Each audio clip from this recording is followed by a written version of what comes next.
Today we're gonna learn how to solve a differential equation with real but repeated roots. We're gonna basically take out the roots. We want to find the roots of this equation. Well, we're gonna start off with the question which is written here like this: d cube y minus 3dy minus 2y is equal to 0. We have took y common, which becomes as d cube minus 3d minus 2y is equal to 0. We're gonna make this equation auxiliary equation, which will be basically taking out y from the equation. It will become d cube minus 3d minus 2. Now we consider this as a function of d, like f of d is equal to d cube minus 3d minus 2. So we are gonna find a root by hit and trial method, which I found as 2. F of 2 is equal to I basically put in the values of d2 cube minus 3 into 2 minus 2, and which will basically come out at 0. Now we'll make this equation linear by using synthetic division method. Here it is done like this. We'll put the coefficients of d in these places.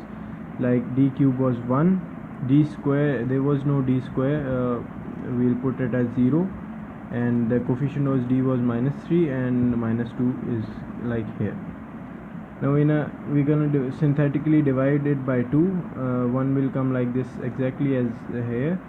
2 into 1 is equal to 2, and 0 plus 2 is equal to 2. 2 into 2, this 2 is plus 4. Minus 3 plus 4 becomes minus 1. 2 into 1 is plus 2, minus 2 plus 2, 0. So this has become a linear equation. Its degree decreases by 1. So we'll get d square plus 2d plus 1 is equal to 0. Now we will solve the equation. We'll factorize d square plus d plus 1 is equal to 0, which will become d into d plus 1 into d plus 1 is equal to 0, which we can solve where d plus 1 is equal to 0. So basically the roots are d minus 1 and d minus 1, though both are same. So here you can see that there are 3 roots. One is 2 and other 2 are minus 1. There are 2 repeated roots, minus 1. So we got 3 roots that were minus 2, minus 1, minus 1 and 2. We got 3 roots, so we're gonna make an equation like this. We're gonna find yc.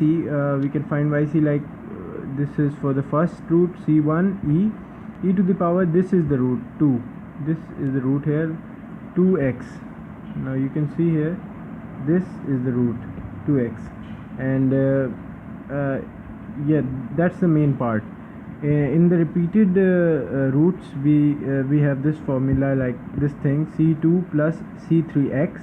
Both are this coefficient of one root, and we got minus x, and 1 is here, so I have not written it, it's natural, minus 1, and this is the third root. So when we get repeated roots, we have a formula that represents there are two roots at the same time, c2 plus c3x e to the power minus 1x. This is the procedure to solve repeated roots.